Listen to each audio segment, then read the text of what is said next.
Hey everybody, welcome back to Brainiac Baseball's 1980 Detroit Tigers season replay. Today we have a little bit of a special edition. We're going to play the third of three games at Toronto.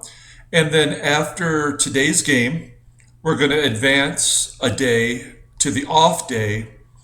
And then immediately after that will be the 1980 draft. So the amateur draft is June 4th, which is this day, but it'll actually occur, I believe, right after we advance on this date. So that's going to be the plan for today. But first, we got to play the game. So today's game, after winning the first two games of the series, we won 7-4 yesterday. And we had 3 home runs, and so it was a pretty good offensive output. Today we have Dan Schatzeder, who's going to be making his first start for the Tigers. We're pulling him out of middle relief, and he's taking over the spot that Dan Petrie held. But then we also had Milt Wilcox get injured. So we're down a starting pitcher. So Schatzeder, who's 5-0 in relief and has pitched really well, is going to get a chance to start today. And then probably before the end of this week is over, I will be making a trade for a starting pitcher for sure, because we can't have Schatzeder and Petrie pitch back to back. They're just not that good. So. And Schatzeder is going to be facing off against Jim Clancy of Toronto. Clancy's leading the Blue Jays with 5 wins. So let's go ahead and get started.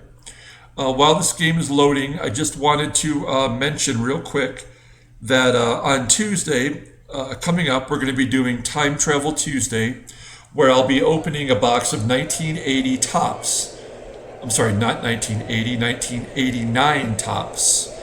And I will be giving away the entire box after I open them to one of my subscribers. So in order to get that box of cards to qualify to be entered into that contest, I'm going to need you to do 3 things. One is you need to subscribe to my channel, which you can do right after this game if you like. 2 is when I post the video on Tuesday, you'll need to like that video. And thirdly, in the comments, I'm going to need you to tell me who is the one player that you hate the most, or who is the one team that you hate the most.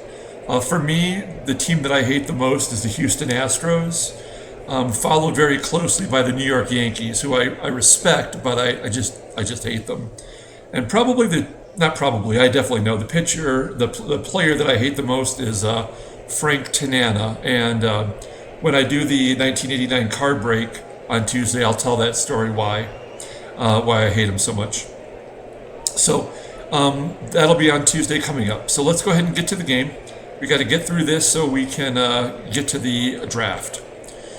So here's Schatzeder. Like I said, he's 5-0. He's pitched 40 innings in relief. We have all of our bullpen available. George Capizzello and Bob Stanley are both in the majors, filling in for Schatzeder and Petrie going into the starting rotation. So let's go ahead and get to the batters. Jim Clancy is a righty. Let's go ahead and get Lance Parrish back in there. He had the day off yesterday. He was tired. He was sleepy. Oops. We're going to put Fisk in there at DH. Fisk had a horrible game defensively yesterday. He gave up 2 stolen bases and a pass ball and grounded into a double play. So we're going to give him, we're going to take away his catching duties and give it back to Parrish. And of course, we also traded for Barry Bonnell yesterday, and he played his first game for the Tigers. I believe he went 0 for 4. So here we go. Let's go ahead and get this game started. Play ball! Lou Whitaker will be leading off versus Jim Clancy. And Sweet Lou's going to ground it to short, which is Damaso Garcia. Looks like their lineup is the same as it was yesterday, although they do have a different catcher. Ernie Witt is getting the day off, it looks like, and they're bringing in some guy named Davis. Is this Bob Davis? It's taking a minute to think. Yeah, it is Bob Davis. So he's their backup catcher, and he'll be playing catcher for Toronto today. So one down for Tram. Tram is going to also ground it to Garcia at short. And it's going to bring up Steve Kemp, who's going to walk. So runner at first for Fisk. He's 3 for 7 with a home run against Clancy this year. And he's going to hit a long fly ball to right center field, and it's going to fall short of the wall. And that'll be it for the Tigers' half of the first. So Schatzie is a lefty, so I'll be curious to see how he does against this right-handed top and bottom of the lineup. Bob Baylor is going to be leading off, and he's going to hit it pretty hard to center field. But his former teammate, Barry Bonnell, is going to catch it for the out. So one down for Rick Bassetti. And Bassetti's going to get an infield hit to third. So runner at first. And here's Tim Corcoran, who we traded over to Toronto in the Barry Bonnell trade. He's a lefty, and he grounds it to second base to Whitaker, and they're going to turn 2. And we get out of the inning. So we head to the top of the second. And here's Gary Hancock, who leads the team in home runs. He had a home run yesterday. That was his 9th home run. And he grounds out, bringing up Parrish, who takes the third strike looking. And with 2 down, Jason Thompson is also going to take a third strike looking. So far, nothing for the Tigers. No hits, no runs. And Schatzeder is going to face lefty John Mayberry, who is going to hit it to center field. And that'll be the first out in the bottom of the second. One down for Roy Howell. He's going to hit it into the left center field gap. And that'll be caught for the second out. And here's Al Woods, who made his season debut yesterday. He was called up after the trade of Bonnell. And Woods also flies out to left field. So a 1-2-3 inning for Schatzeder. He's looking pretty good so far, just giving up the 1 hit. Barry Bonnell's going to hit it the opposite way to first base. That's going to be 1 out. Bringing up Richie Hebner. Hebner had a home run yesterday. He had one to dead center field. I think it was 455 feet. But here he doesn't get it out of the infield. It's going to be the second out. And there's Whitaker with a base hit to left. That's going to be our first hit. Do I want to go for 2? I'm going to say no. It's a little too early to start taking chances. So we'll keep Whitaker at first, and we're going to let Trammell swing away. Trammell, who's in a horrible slump, down to 263, 262 after that out. And that'll be the end of the top of the third. And that brings up Bob Davis, who we highlighted earlier. Schatzeder only at 19 pitches, getting a strikeout there of Bob Davis. That's his first K. Garth Orge is up, and he's going to have an infield hit also to first. So the only 2 hits that the Blue Jays have didn't even make it out of the infield. I'm going to bring third base in case Garcia decides to bunt. And instead, Orge tries to steal second and is successful. So we switch out Fisk and Parrish gives up a stolen base. We're going to pull the outfield in because Garcia doesn't have a lot of power, and maybe we can prevent Orge from scoring. I just like saying Orge. Garcia gets a base hit to right, that run's going to score no matter what. So, just like that, Schatzeder gives up his first run, and it is 1-0. The bottom of the lineup, doing their damage. Bob Baylor is going to ground it to second. Garcia is going to advance to second base. And that will bring Rick Musetti up. It's probably in my best interest to intentionally walk him to get to a lefty, but it's only the third inning, and it seems somewhat impetuous. And it was a good idea to pitch to him as he's going to fly out to shallow center field, and that'll be the third out. So the Blue Jays strike first. They're up 1-0 in the top of the fourth.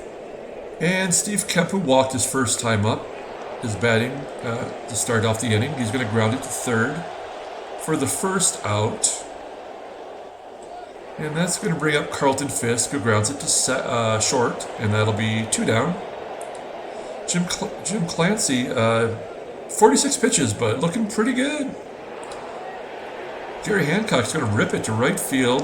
He's going to get a base hit. That'll be the second hit for the Tigers. And Parrish, who had the day off, we could really use a bomb from him right now. There we go. It's going to be a base hit to the wall, perhaps a double. It is a double. That's Parrish's team-leading 14th double.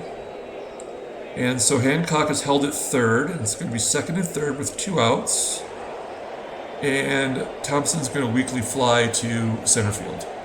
And that'll be the third out. So could not capitalize on having runners in scoring position. So we head to the bottom of the fourth. And Tim Corcoran gets a base hit against his former teammate. So runner at first, nobody out for slugger John Mayberry, who's going to hit it right back up the middle as well. Corcoran only advances 1 bag, so first and second, nobody out. That's 2 hits for the lefties against the lefty Schatzeder. And Howell's going to pop it up, looks like to the catcher. And that's going to be the first out of the inning. So 1 down for Al Woods, runners at first and second. Let's try to turn 2 and get out of this. This will be ground ball to Whitaker. Is that going to be 2? It is. All right. So a good job by Schatzeder to induce a double play. And he's only given up 1 run through 4. Not too bad for a first-time starter. And Barry Bonnell is going to crush it against his old teammate Jim Clancy. That'll be his 8th home run overall and his first as a Tiger. And the game is tied. So tie ball game for Richie Hebner, who's going to ground out to short. And that's going to be 1 out as we get back to the top of the lineup with Whitaker. Sweet Lou's going to pop it up toward the catcher, and that'll be a foul ball caught for the second out. And 2 down for Trammell. We really need to get him going. There we go. That's going to be a base hit. Is it going to be 2? It is a double for Trammell. So Trammell gets off the schneid with a double. And he's in scoring position for Kemp, who's going to go down swinging. So we do manage to tie the game up on the home run by Bonnell. So now we're in the bottom of the 5th, and Schatzie is now officially tired at 68 pitches. We are going to give him an opportunity to get through this inning. He strikes out Bob Davis to start it off, but it was the bottom of the lineup that really got the ball rolling for the Blue Jays. Orge is going to fly out to right, and that'll be the second out, bringing up the number 9 hitter, who knocked in the first run with a base hit. And Garcia's going to fly out to center. So a great job by Schatzeder getting through 5. That was really all I expected of him. So we'll probably bring in a relief pitcher. I'd like to get a win for him for his strong effort. And Fisk starts it off by getting a base hit. So let's hit and run with Hancock, who's got a pretty good contact. And he's going to rip it down the left field line, and that's going to allow Fisk to advance to third. And now we're just going to ask Parrish to give us a long fly ball to get the lead. Oh, he couldn't do it, though. He struck out swinging, and now we have a double play possibility. So Let's hit and run, try to stay out of that. Both of our base runners are below average speed, but Thompson's a pretty good contact hitter. He's going to ground it to short. That should get Fiske, and it does, and we take the lead. Hancock advances to second, and now Schatzeder's got an opportunity to get the win. And Barry Bunnell, after hitting a home run in the last inning, is going to hit it to right field, and it's going to be caught for the third out. So we take the lead by one, and it is the bottom of the sixth. So we're going to take out Schatzeder, and we're going to bring in righty Bob Stanley to at least get the first two outs. And Stanley did make 4 starts for us this year, all fairly horrible. And then we put him in relief, and he was also horrible there. So he has had a couple good relief appearances in a row. And maybe he's turned the corner, I don't know. But he's got 2 outs just in the time I was explaining that. So I guess we have to give him some credit. Let's go ahead and take him out after getting those 2 outs. And we're going to bring in George Capizzello. And Capizzello faces Tim Corcoran, who's going to pop it up to second base. And that should be the third out. And it is. So to the top of the 7th, our number 9 hitter, Richie Hebner, batting .268 with 5 home runs, but he's going to pop it in foul ground. And that'll be the first out. 1 down for Sweet Lou. Ooh, I thought he was going to take ball 4, but he hits it to the shortstop. And that'll be 2 down. So the Blue Jays defense is looking pretty good this game. They had 5 errors in the first game. It was hard to watch. Oh, Trammell strikes out looking. So let's see if Capizzello can get the 3 lefties. He starts off by facing John Mayberry. He's going to ground it to third. And Hebner's going to throw him out at first for the first out. Roy Howell's going to take a third strike looking for 2 down. And that brings it to Al Woods, who's going to strike out swinging. So we're through 7 to the 8th inning. That's going to bring in Steve Centeni, who is a rookie, and he's been horrible. 26 hits and 15 innings pitched. More walks than strikeouts. And so let's go. Let's take it to him right now. Nope. Kemp's going to strike out looking for the first out. And here's Carlton Fisk. That's going to be the second strikeout. So Centeni is setting him down. And Hancock grounds to short. So we're going to bring in our defensive third baseman, Richie Hebner.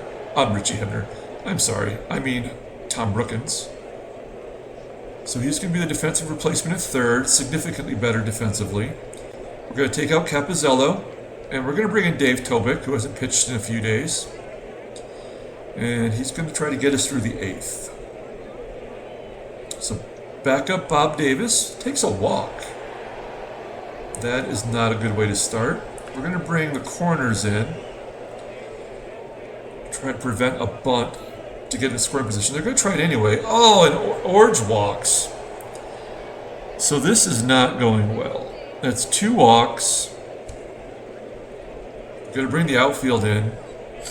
Davis, for a catcher, has got an 80 speed. And Garcia comes through again. Man, into the gap. And that's going to be the second run scored. The game is tied.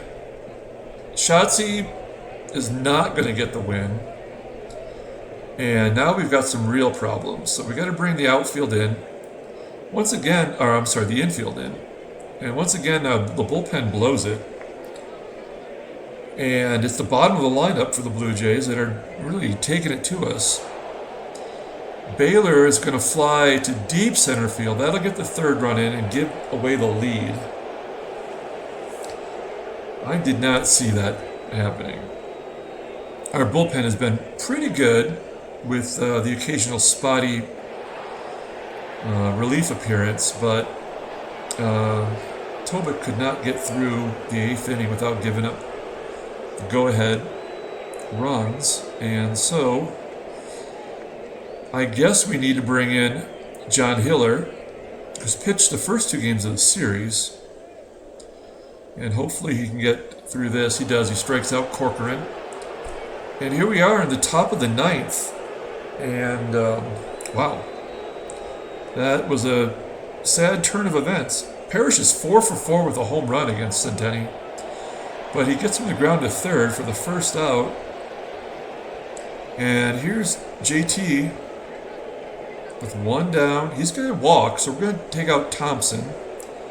And we're going to bring in Rick Peters, who's our fastest guy on the bench. And we're going to hit and run with Bunnell. And if this works, we need to consider what we're going to do with Brookins. Nope. Peters should advance to second. So yeah, we're going to take Brookins out. We're going to bring in Champ Summers, and then we'll put in Gulliver in for Brookins if we have to. But we got to get the game tied first. So 2 down. Champ is going to pull it down to first base, and that'll be the 3rd out. So we totally blew it.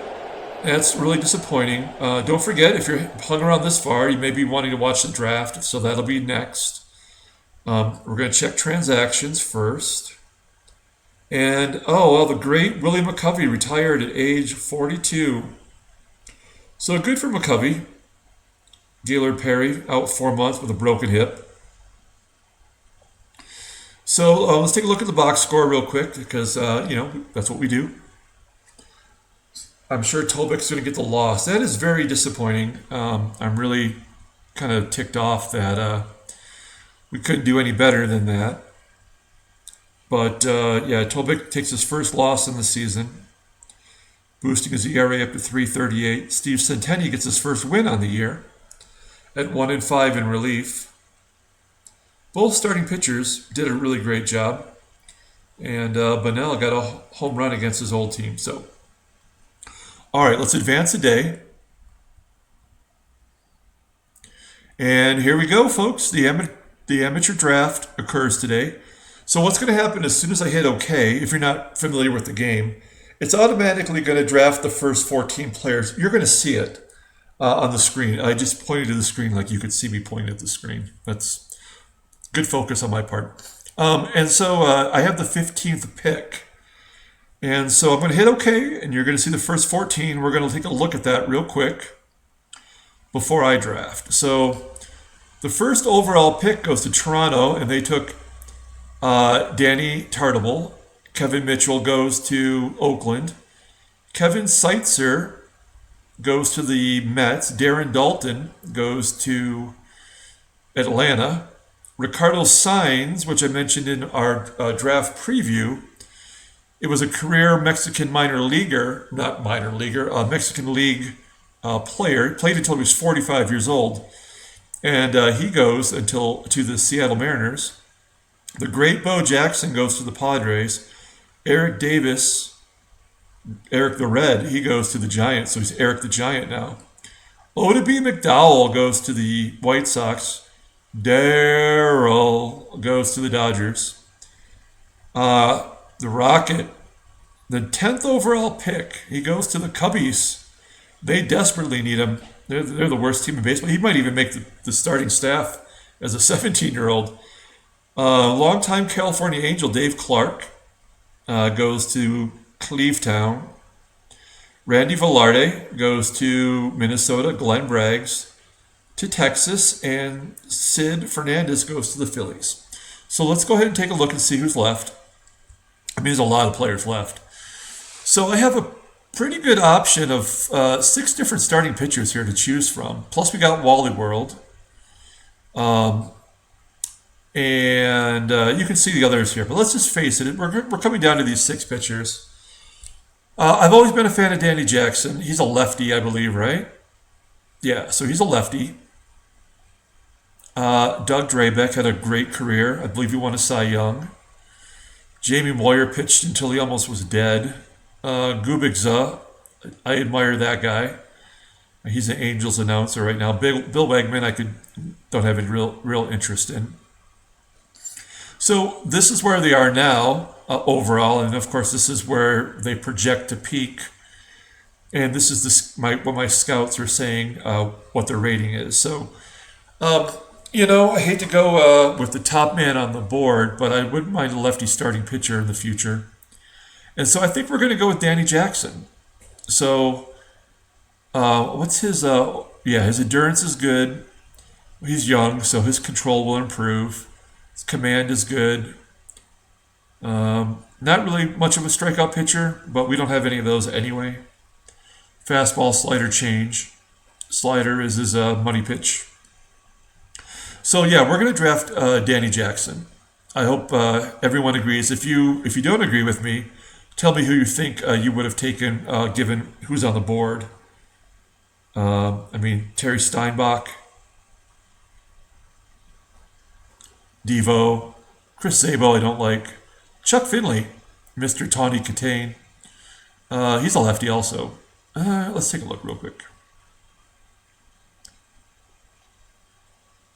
Yeah, he's basically a fastball guy. Okay, so we're going to go with Danny Jackson. So that's our pick. Boom. So quickly, just to go over the rest of the first round. So Drabek went right after me to Kansas City. Devo went to St. Louis. Bill Wegman to the Angels. Jim Lindemann, career minor leaguer, got a little PT with the Tigers. Houston.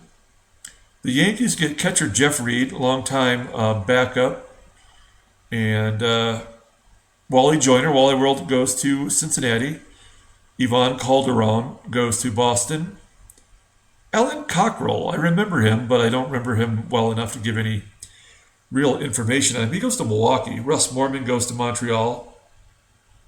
Deion James goes to Baltimore, and the final pick in the first round is Gene Larkin.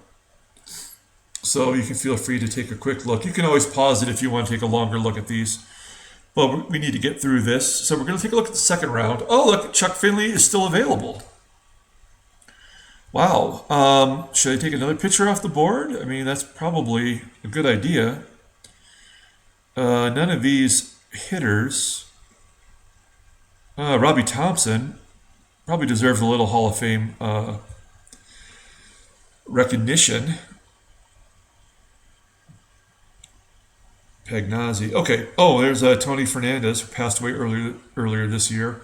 Darnell Coles, part of the Tigers infield that all hit at least 20 home runs one year. I want to say that was 87. But yeah, okay, this is pretty easy for me. I'll take another lefty. I'll take Chuck Finley, and I'll also take Tawny Katane, who was his ex-wife. She was the woman in all the Whitesnake videos back in the day, if you didn't know that. And if you don't know who Whitesnake is, you probably shouldn't be listening to me, because they were awesome. So I'm going to just reveal this so that anyone can pause it and take a look at the rest of the draft for the second round and the beginning of the third round. There's only, I believe, 6 rounds. So we're in the third round. This will be over fairly quickly. So taking a look here, there's a run of relief pitchers, a run of maybe 4 or 5, a run of 4th or 5th starters is what I'm trying to say there. Dennis Cook pitched a long time. Mike Schuler was a one-time closer for the Mariners. So Jeff Montgomery stands out. Randy Myers. These are 2 strong. Plesac, lefty reliever. Schiraldi, I remember him from Boston in the '86 playoffs. Okay, so it's going to come down to Myers or Montgomery for me. And what we need to do is we need to see who's got the fastest speedball of the 2. Who's got the fastest fastball? So it's a 78, and his fastball is at 87 to 89 for Randy Myers. And Jeff Montgomery is the same, and his fastball is a 78, but he's got 4 pitches. All right, I'm going to go with Jeff Montgomery, and yeah, we're going to take Montgomery and develop him as a closer for us in the future. And let's go ahead and take another look at that. Anyone can take a look. Schiraldi went right afterwards. There's Billy Beane. He went to the Astros instead of the New York Mets. All right. So let's go ahead and take another look. We're in round 4. And we've taken 3 pitchers off the board. We need to get some infielders. Jody Reed, all-star for the Boston Red Sox. He had 200 hits one year, and I think he did once lead the league in doubles with like 60 or some crazy number, which is probably not that difficult to do if you're playing in Fenway Park. Well, okay, so I think that's what we're going to do. I mean, we do have Alan Trammell at short, and he's very young at this point. But you know what? There's always a trade possibility. So, yeah, we're going to take him off the board. His peak is 84. It's probably the highest you'll see left. So, yeah, so that's an easy one for me. We're going to take a hitter. We're going to take Jody Reed. More players, more players. Oh, looks like I might be making my last pick.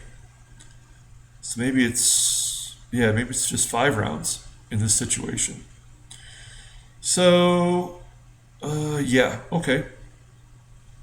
Let's go ahead and, whoops. What am I thinking here?